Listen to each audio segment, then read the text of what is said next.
सामपुर के एक छोटे से गांव में राहुल, करण और मोहित नाम के 3 गहरे दोस्त रहा करते थे।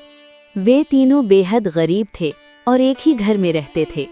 वे तीनों सुबह काम ढूंढने के लिए निकल जाते और शाम तक जो भी जितना भी कमा कर लाते, तीनों आपस में मिल बैठकर खाते। एक दिन राहुल उदास बैठा हुआ था कि तभी उसके दोनों मित्र करण और मोहित उसके पास आकर खड़े हो गए। क्या बात है राहुल, तुम इतने उदास क्यों हो?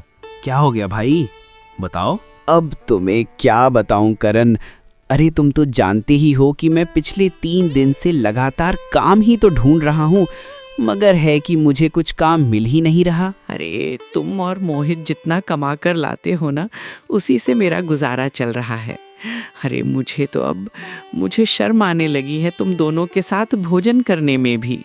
अरे अरे अरे, ये कैसी बातें कर रहे हो राहुल, तुम हमारे मित्र हो। हाँ, अरे मोहित सही कह रहा है राहुल। देखो, हम जानते हैं कि तुम भी हम दोनों की तरह मेहनती हो, और ये बात और है कि तुम्हें 3 दिन से कोई काम नहीं मिल रहा।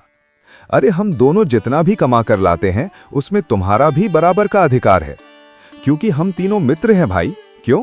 चलो हम लोग जाते हैं और शाम को मिलते हैं, बढ़िया बैठकर खाएंगे। इतना बोलकर करण और मोहित अपने अपने काम से निकल गए और राहुल भी उदास होता हुआ काम की तलाश में निकल गया। राहुल कुछ ही दूर चला था कि तभी उसकी पड़ोस में रहने वाली मीरा ताई उससे बोली, अरे राहुल, क्या बात है, तुम इतनी उदास क्यों हो? राहुल सारी घटना शांत ताई को बताते हुए बोला, पिछले 3 दिनों से मेरी कुछ भी कमाई नहीं हुई है मीरा ताई। मेरे दोनों मित्र शाम तक कड़ी मेहनत करते हैं और बड़ी मुश्किल से भोजन का इंतजाम करते हैं। उसी में से वो भोजन मुझे भी खिलाते हैं। मुझे डर है कि कहीं उनको ऐसा ना लग रहा हो कि मैं जानबूझकर काम नहीं कर रहा हूँ। बैठे हुए खाने को मिल रहा है तो क्यों ही काम पर जाऊँ, ऐसा उनको लग रहा होगा। मैं क्या बताऊँ। ऐसा बिल्कुल नहीं है राहुल, मैं तुम्हारे दोनों दोस्तों को जानती हूँ। अरे तुम तीनों की मित्रता तो सारे गांव में प्रसिद्ध है। मीरा ताई की बात सुनकर राहुल काम ढूंढने के लिए आगे की ओर बढ़ गया। वो कुछ ही दूर चला था कि तभी रास्ते में उसे गांव का मुखिया मिल गया। अरे अरे अरे अरे, कहाँ जा रहे हो राहुल? मैं तो तुम्हारे पास ही आ रहा था मुखिया। क्या हुआ भाई, तुम तो जानते हो ना कि मेरा पत्थर की खानों का कारोबार है और मुझे एक मजदूर की जरूरत है। अच्छा हुआ भाई कि तुम मिल गए। मैं कुछ दिनों के लिए गांव से बाहर जा रहा हूँ। राहुल खुश हो गया। मुखिया, मैं भी काम की तलाश में ही भटक रहा था। हाँ, बहुत बढ़िया। तो ठीक है, सुनो, मेरी पत्थर की खानें वीराना वन में हैं। तुम्हें लगातार 1 हफ्ते तक खानों पर ही रहना होगा, तुम गांव नहीं आ सकते। और हाँ, मैं 1 हफ्ते के काम के लिए तुम्हें केवल 20 मोहरे दूंगा भाई, ठीक है ना? 20 मोहरों का नाम सुनकर राहुल थोड़ा उदास हो गया, क्योंकि पत्थर की खानों में बहुत मेहनत थी और इतनी मेहनत के लिए ये मजदूरी ना बराबर थी। हाँ, कुछ ना मिलने से तो बेहतर ही है। ठीक है मुखिया, मैं तैयार हूँ। हाँ, तो फिर जाओ। गांव से कुछ दूर जो वीराना वन है, वहां पर मेरी पत्थर की खान है। कुछ मजदूर काम कर रहे हैं, तुम भी वहीं चले जाओ। राहुल मुखिया के बताए हुए स्थान पर चला गया और मेहनत से काम में जुट गया। रात के समय करण और मोहित जब घर पर आए तो राहुल को ना पाकर वो दोनों पूरी तरह से घबरा गए। मोहित, ये राहुल हम दोनों से पहले घर आ जाता था, पर आज वो आया क्यों नहीं? अच्छा, वैसे ये भी तो हो सकता है ना कि आज भी उसे कोई काम ना मिला हो और वो शर्म की वजह से घर ना आ पाया हो। वैसे भी वो बोल रहा था कि उसे हम दोनों के साथ भोजन करने में शर्म आने लगी है। करण और मोहित को राहुल की चिंता में रात भर नींद नहीं आई। अगले दिन वो दोनों फिर से अपने काम पर निकल गए। दूसरी रात भी राहुल घर नहीं आया। ऐसे ही 6 दिन बीत गए। 6 दिन बाद सुबह के समय मोहित करण से बोला, भाई करण, आज हमें काम पर नहीं जाना चाहिए। अरे राहुल 6 दिन से घर नहीं आया भाई, हमें उसे ढूंढना चाहिए। मेरे मन में तो बहुत बुरे बुरे विचार आ रहे हैं। हाँ भाई, तुम सही कह रहे हो मोहित, तुमने तो मेरे मुंह की बात छीन ली। आज मैं भी यही सोच रहा था, चलो ढूंढते हैं। करण ने इतना बोला ही था कि तभी एक व्यक्ति जिसने बहुत ही कीमती वस्त्र पहने हुए थे, उन दोनों के पास आ पहुंचा। हाँ, यही है। मेरा नाम करण है और ये मेरा मित्र मोहित है। आप कौन हैं? आप तो इस गांव के नहीं लगते। मेरा नाम देवेंद्र है, मैं दूसरे गांव में रहता हूँ। इस गांव में मेरा एक दूर का रिश्तेदार रहता है और मेरे रिश्तेदार ने जब मुझे बताया कि इस गांव में 3 बहुत ही गहरे मित्र रहते हैं, जिनकी मित्रता की मिसाल दूर दूर तक प्रसिद्ध है, तो फिर मुझसे रहा नहीं गया। इसलिए मैं तुम तीनों से मिलने के लिए चला आया। लेकिन ये तुम्हारा तीसरा मित्र कहाँ है? क्या नाम है उसका? राहुल? राहुल कहाँ है? देवेंद्र ने इतना कहा ही था कि तभी राहुल वहां पर आ पहुंचा। राहुल को देखकर करण और मोहित प्रसन्न हो गए। राहुल, मेरे भाई राहुल, तुम कहाँ थे यार? हम तुम्हें ही आज ढूंढने के लिए जाने वाले थे। तुम्हें पता है हमें तुम्हारी कितनी चिंता थी।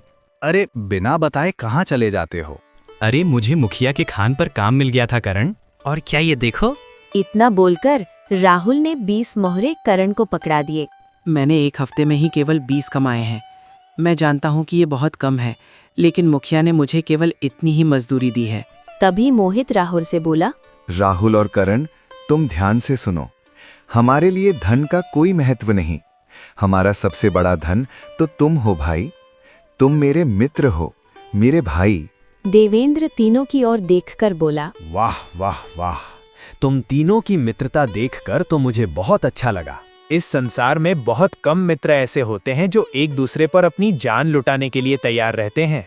मुझसे तुम्हारी ये गरीबी देखी नहीं जा रही, इसलिए मैं तुम्हें वो रहस्य जरूर बताऊंगा जिस रहस्य के बारे में मैंने आज तक किसी को नहीं बताया। ये सुनकर तीनों दोस्त बुरी तरह से चौंक पड़े। क्या रहस्य? पहले मैं इतना धनवान नहीं था, बल्कि मैं तुम्हारी तरह बहुत निर्धन हुआ करता था। गरीब, एकदम गरीब। अच्छा, अगर आप गरीब थे तो फिर आप धनवान कैसे बने? उसके पीछे एक कहानी है, मैं तुम्हें बताता हूँ। इतना बोलकर देवेंद्र उन तीनों को अपनी आप बीती सुनाने लगा। कुछ साल पहले देवेंद्र अपने घर पर आया ही था कि तभी उसका पिता उसकी ओर देखकर बोला, देवेंद्र, मुझे नहीं लगता कि तुम्हारी माँ स्वस्थ हो पाएगी। आप ऐसी बातें क्यों कर रहे हैं पिताजी? अरे आप तो गांव के सबसे बड़े वैद्य हैं। आप भी हिम्मत हार जाएंगे तो फिर मेरा क्या होगा? बेटा, तुम्हारी माँ का इलाज एक विशेष प्रकार की जड़ी बूटी द्वारा ही किया जा सकता है। इंद्रनगर में एक पहाड़ी है। उस पहाड़ी के आगे एक बहुत बड़ी गुफा है। उस गुफा के नीचे एक विचित्र जंगल है जहाँ अरे देखने में तो वो कमल के फूल ही हैं, मगर असल में वो एक जड़ी बूटी है जिसे खाकर बड़ी से बड़ी बीमारी दूर की जा सकती है। उसी को खिलाकर तुम्हारी माँ की बीमारी दूर की जा सकती है। लेकिन आज तक कोई भी उस पहाड़ी के आगे गुफा को नहीं ढूंढ पाया है बेटा। अब आप चिंता मत कीजिए पिताजी, मैं अपनी माँ को बचाने के लिए कुछ भी कर सकता हूँ। मैं वो नील कमल के पुष्प जरूर लेकर आऊंगा, और मैं तभी घर में कदम रखूंगा जब मैं अपने मकसद में कामयाब हो जाऊंगा। आशीर्वाद दीजिए पिताजी। इतना बोलकर देवेंद्र अपने घर से बाहर निकल गया और सीधा इंदिरानगर की ओर चल पड़ा। इंद्रनगर पहुंचकर देवेंद्र पैदल ही पहाड़ी पर चढ़ गया, मगर देवेंद्र ने देखा कि पहाड़ी पर 3 अलग-अलग दिशाओं की ओर रास्ते जा रहे थे। ये तो तीनों अलग अलग रास्ते हैं। समझ नहीं आता कि आखिरकार गुफा इनमें से कौन से रास्ते पर पड़ेगी। देवेंद्र पहले रास्ते पर चल पड़ा। देवेंद्र लगातार 2 दिन तक चलता रहा, मगर 2 दिन बाद देवेंद्र वापस आकर वहीं खड़ा हो गया। अरे, मैं तो वापस वहीं पर आकर खड़ा हो गया। देवेंद्र दूसरे रास्ते की ओर चल पड़ा, मगर दूसरे रास्ते पर भी 2 दिन तक चलने के बाद वो फिर से वहीं पर आकर खड़ा हो गया। थक हार कर देवेंद्र तीसरे रास्ते पर चल पड़ा, मगर तीसरे रास्ते पर भी उसके साथ वही हुआ। देवेंद्र हिम्मत हारकर अपने घर आ पहुंचा, मगर घर में ताला लगा देखकर देवेंद्र बुरी तरह से चौंक पड़ा। अरे, मेरे घर पर ताला क्यों लगा हुआ है? माँ और पिताजी कहाँ गए? तभी गांव का एक व्यक्ति वहां आ पहुंचा और देवेंद्र की ओर देखकर बोला, देवेंद्र, तुम्हारे पिता ने तुम्हारा बहुत इंतजार किया, मगर तुम नहीं आए। तुम्हारी माँ के चले जाने के बाद तुम्हारे पिताजी उस गम को सह नहीं सके। ये लो, तुम्हारे घर की चाबियां। इतना कहकर उस व्यक्ति ने देवेंद्र को उसके घर की चाबियां पकड़ा दी। ये क्या हो गया? मेरी माँ की मौत बेकार नहीं जाएगी। अब तो मैं उस नील कमल के पुष्प को जरूर ढूंढूंगा, ताकि किसी दूसरे इंसान की बीमारी से जान ना जा पाए। मैं जरूर ढूंढूंगा, जरूर ढूंढूंगा। इतना बोलकर देवेंद्र फिर से उस पहाड़ी पर पहुंच गया जहां से 3 रास्ते जा रहे थे। देवेंद्र बहुत गौर से उन रास्तों की ओर देखने लगा। तभी देवेंद्र की नजर झाड़ियों पर पड़ी। अरे, घनी झाड़ियों से होते हुए एक रास्ता चौथी दिशा की ओर जा रहा है। इस पर मेरी नजर पहले क्यों नहीं गई? हो सकता है गुफा तक जाने वाला रास्ता यही हो। देवेंद्र उस रास्ते की ओर चल पड़ा। कुछ देर में देवेंद्र एक गुफा के ऊपर खड़ा था।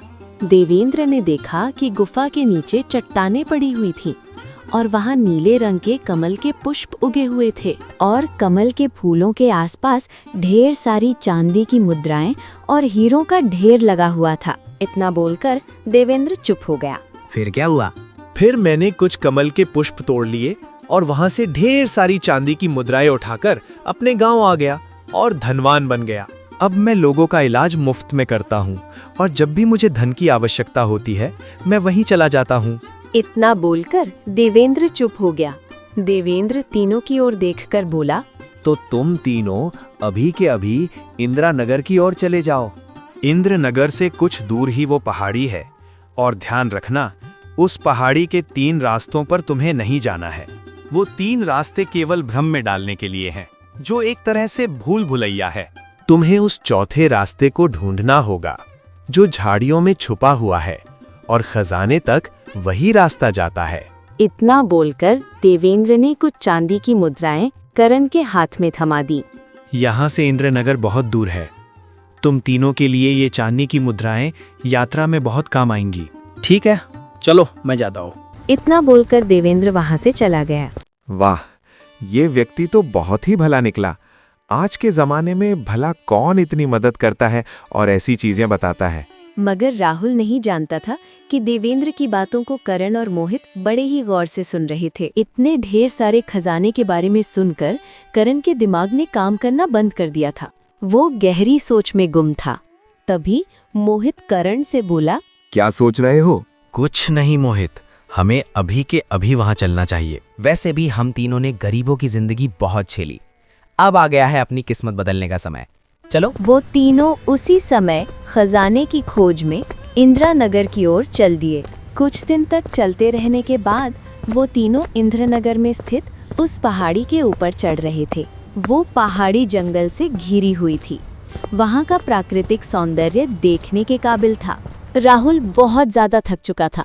अरे भाई, मेरे तो चलते चलते अब पाँव जवाब दे गए।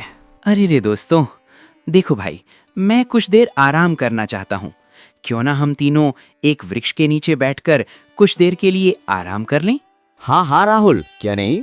अगर तुम थक गए हो तो लेट कर आराम कर लो। हम दोनों को बहुत तेज प्यास लगी है। हम दोनों जब तक यहाँ आसपास कोई झरना ढूंढ कर आते हैं, है ना? करण की बात सुनकर राहुल एक घने वृक्ष के नीचे लेट गया। देखते ही देखते उसे नींद आ गई। करण राहुल को बहुत गौर से देखते हुए मोहित से बोला, मोहित, मेरे दिमाग में कुछ चल रहा है। क्या सोच रहे हो? देखो, देवेंद्र ने बताया कि वहाँ पर बहुत सारा खजाना है। क्यों ना हम वो सारा खजाना एक साथ उठा लें, ताकि हमारी आने वाली 7 नस्लों को गरीबी का मोह ही न देखना पड़े। बात तो तुम सही कह रहे हो। अरे मेरी बात अभी खत्म नहीं हुई मोहित, मैं और कुछ भी सोच रहा हूँ। हाँ हाँ, बताओ, तुम्हारे मन में क्या चल रहा है? उस खजाने के हम 3 दावेदार हैं। खजाना हम तीनों में बराबर बंट जाएगा। अगर हम राहुल को अपने रास्ते से हटा दें तो खजाने के केवल 2 ही दावेदार रह जाएंगे। एक मैं और एक तुम। क्या? अरे तुम पागल हो गए हो क्या? राहुल हमारा दोस्त है, तुम ऐसा सोच भी कैसे सकते हो? पागल कहीं के। अरे मूर्खों जैसी बातें मत करो। मोहित, राहुल कोई दूध पीता बच्चा नहीं है। मत भूलो, वो ना जाने कितने समय से हम दोनों को मूर्ख बनाकर मुफ्त में भोजन खा रहा है। सच ये है कि वो कोई काम धंधा नहीं करता और जो भी काम करता है हमें कुछ मोहरे देकर टरका देता है। वरना तुम खुद ही बताओ, मुखिया इतनी मेहनत के इतने कम दाम क्यों देगा भला? मुझे विश्वास है कि मुखिया ने इसे 20 मोहरे दी होंगी और वह अपनी पूंजी पहले से ही जमा कर रहा है। अरे वो हमको बेवकूफ बना रहा है, तुम्हें दिख नहीं रहा है क्या? करण की बात सुनकर मोहित गहरी सोच में डूबता हुआ बोला, हाँ, बात तो तुम बिल्कुल पते की कह रहे हो, लेकिन इसको हम रास्ते से हटाएंगे कैसे? अरे बहुत आसान है, हम सही मौका देखकर राहुल को धक्का दे देंगे। हो गई दुर्घटना। करण की बात सुनकर मोहित के होठों पर मक्कारी की मुस्कुराहट आ गई। कुछ देर बाद राहुल उठकर बैठ गया उसे पता भी नहीं था कि उसके दोनों दोस्तों के मन में क्या चल रहा था। वो तीनों फिर से पहाड़ी के ऊपर चढ़ने लगे। कुछ दूर जाकर करण को एक झरना नजर आया। राहुल, वो देखो कितना सुंदर झरना है। आहा, चलो ना वहाँ जाकर कुछ देर प्राकृतिक सौंदर्य देखने का आनंद लेते हैं। चलो चलो। हाँ, बात तो तुम सही कहते हो दोस्तों, चलो चलते हैं। राहुल करण और मोहित के साथ उस झरने के नजदीक पहुंच गया, मगर जैसे ही वो झरने के नजदीक पहुंचा, अचानक करण ने राहुल को तेज धक्का दे दिया। राहुल झरने के नीचे गिर पड़ा। राहुल को गिरता हुआ देखकर करण मुस्कुराता हुआ मोहित से बोला, हमारे रास्ते का कांटा हट गया, अब खजाना हम दोनों का होगा। चलो, हमें देर नहीं करनी चाहिए, जल्दी चल। इधर राहुल झरने से गिरता हुआ एक नदी तक आ पहुंचा। एक नाविक जो अपना जाल बिछाए अपने जाल में मछलियां आने का इंतजार कर रहा था, मगर अचानक जाल भारी होता देख वह बुरी तरह से चौंक पड़ा। अरे, ये मेरा जाल अचानक से इतना भारी कैसे हो गया? नाविक ने जैसे ही अपना जाल नदी से बाहर निकाला तो एक बेहोश व्यक्ति को देखकर वो बुरी तरह से चौंक पड़ा। अरे, ये तो कोई इंसान है। ये नदी में कैसे गिर गया? लगता है मुझे इसे वैद्य जी के पास ले जाना होगा। मोहित और करण लगातार पहाड़ी के ऊपर तेजी से चल रहे थे कि तभी करण मोहित से बोला, अरे मोहित, पहाड़ी चढ़ते चढ़ते तो भाई मेरे पैर दुख गए। बस थोड़ा आराम कर लेते हैं भाई। बैठ जा। अरे, तुमने मेरे मुंह की बात छीन ली। आराम करो भाई। इतना कहकर मोहित एक वृक्ष के नीचे लेट गया, मगर लेटते ही वो नींद की आगोश में समा गया। करण मोहित को देखकर अपने आप से बोला, अगर मैं इसे भी अपने रास्ते से हटा दूं, तो फिर तो पूरे खजाने का मालिक मैं अकेला बन जाऊंगा। इतना बोलकर करण ने एक रस्सी से सोए हुए मोहित को पेड़ से बांध दिया। जैसे ही करण ने मोहित को रस्सी से बांधा, अचानक मोहित की आंख खुल गई। ये क्या कर रहे हो करण? वही जो मुझे करना चाहिए। अब खजाने का मैं पूरा अकेला मालिक हूँ। अरे, मेरी मति मारी गई थी जो मैं तुम्हारी बातों में आ गया। और ये भी नहीं सोच सका कि तुम अपने एक मित्र को जान से मारने की सोच सकते हो। तो फिर दूसरे मित्र को क्यों नहीं मार सकते? अरे, मैं कहाँ फंस गया? बड़े आए, कहाँ फंस गया? ज्यादा दूध के धुले हुए मत बनो। कपट तो तुम्हारे मन में भी था। अगर तुम्हारे मन में कपट नहीं होता तो तुम मेरी बात मानने के लिए कभी तैयार होते क्या? नहीं होते ना, कपटी कहीं के। इतना बोलकर करण आगे की ओर बढ़ गया। एक साधु जो वहां से गुजर रहा था, मोहित को बंधा हुआ देखकर वो बुरी तरह से चौंक पड़ा। साधु तुरंत मोहित के पास आकर बैठ गया। मोहित ने देखा कि साधु के चेहरे पर बड़े बड़े फफोले थे। इस रस्सी को खोल दो महाराज, और कृपा करके मुझे आजाद कर दीजिए। देखो, मुझे एक विचित्र रोग है जो छूने से फैलता है। अगर मैं तुम्हें स्पर्श करूंगा तो मुझे डर है कि मेरा रोग तुम्हें न लग जाए। साधु महाराज, आप उसकी चिंता मत कीजिए, बस मुझे खोल दीजिए। रस्सी खुलते ही मोहित साधु को धक्का देते हुए बोला, अरे चल हट यहाँ से, वरना तेरी बीमारी मुझे भी लग जाएगी। दूर चल, बड़ा आया। इतना बोलकर मोहित तेजी से ऊपर की ओर दौड़ने लगा। इधर करण झाड़ियों वाले रास्ते पहुंचा ही था कि तभी करण के कानों में किसी बूढ़ी औरत के कराहने की आवाज टकराई। ये तो किसी के कराहने की आवाज है। करण इधर उधर देखने लगा। करण ने देखा कि एक बूढ़ी औरत झाड़ियों पर बैठी हुई थी। मैं रास्ता भटक गई हूँ बेटा, मुझे मेरे गांव तक पहुँचा दो। अरे तेरा दिमाग तो ठीक है बुढ़िया, मेरे पास कोई और काम धंधा नहीं है क्या जो मैं तुझे रास्ते तक पहुँचा दूँ? चल हट, अपना काम कर, बढ़िया रास्ते तक पहुंचा दूं और हट। इतना बोलकर करण आगे की ओर बढ़ गया। कुछ ही देर में करण गुफा के ऊपर पहुंच गया। करण ने देखा कि उस गुफा के नीचे जाने के रास्ते पर चट्टाने ही चट्टाने बिछी हुई थी, जिनके पास बहुत सारी चांदी की मुद्राएं और हीरे मोती का ढेर लगा हुआ था। हाँ, क्या बात है? मैं तो धनवान हो गया। अब मुझे गुफा से नीचे उतरने के लिए मेहनत भी नहीं करनी पड़ेगी। इन चट्टानों से होता हुआ मैं आसानी से नीचे पहुंच जाऊंगा। करण चट्टानों से नीचे होता हुआ नीचे पहुंच गया और फटी फटी आंखों से उन चांदी के मुद्राओं को देखने लगा। तभी करण के कानों में मोहित की आवाज टकराई। उस खजाने को आखिरी बार देख ले धोखेबाज, क्योंकि मैं तुझे मारने वाला हूँ। करण ने जैसे ही पलटकर देखा तो पीछे मोहित खड़ा हुआ था। वह क्रोध भरी नजरों से करण को देख रहा था। मोहित के हाथ में एक कुल्हाड़ी थी। ये क्या कह रहे हो मेरे दोस्त? मैं तुम्हारा मित्र हूँ। क्या तुम अपने मित्र को जान से मार दोगे? बताओ भला, क्या कोई ऐसा मित्र करता है? बकवास बनकर धोखेबाज, तू भी तो मुझे मरने के लिए छोड़ आया था ना। बोल। मैं अपनी गलती मानता हूँ कि मैंने गलती की। मैं लालच में आ गया। लेकिन देखो, अब हम दोनों जीवित हैं और खजाना हमारी सामने है। अपना अपना हिस्सा लेते हैं और चले जाते हैं। बात खत्म। वाह वाह वाह, अब अपना अपना हिस्सा लेते हैं। हाँ, तू बड़ा आया। नहीं करण, अब सारे खजाने का मालिक मैं बनूंगा। इतना बोलकर मोहित ने एक जोरदार कुल्हाड़ी का वार करण के ऊपर कर दिया। करण चीखता हुआ जमीन पर गिर गया। मोहित ने कुल्हाड़ी करण के नजदीक फेंक दी और खजाने की ओर देखता हुआ बोला, हाँ, अब सारे खजाने का मालिक मैं हूँ। मगर मोहित नहीं जानता था कि करण अभी जीवित था और होश में था। करण ने अपने शरीर की पूरी ताकत लगाकर उस कुल्हाड़ी को पकड़ लिया और पूरी ताकत से मोहित के ऊपर वार कर दिया। मोहित चीखता हुआ जमीन पर गिर गया। वो दोनों मौत की आगोश में समा गए। राहुल उस नाविक के घर पर बेहोश पड़ा हुआ था और एक वैद्य राहुल का हाथ पकड़े हुए उसे देख रहे थे। ये बिल्कुल स्वस्थ है, कुछ देर बाद इसे होश आ जाएगा। तभी राहुल को अचानक होश आ गया और वो तुरंत उठकर बैठ गया। अरे आराम से। तुम्हें आराम की जरूरत है। आराम करो बेटा। हाँ, बात तो आपकी सही है वैद्य जी, लेकिन इस वक्त मेरा कहीं पहुंचना बहुत आवश्यक है।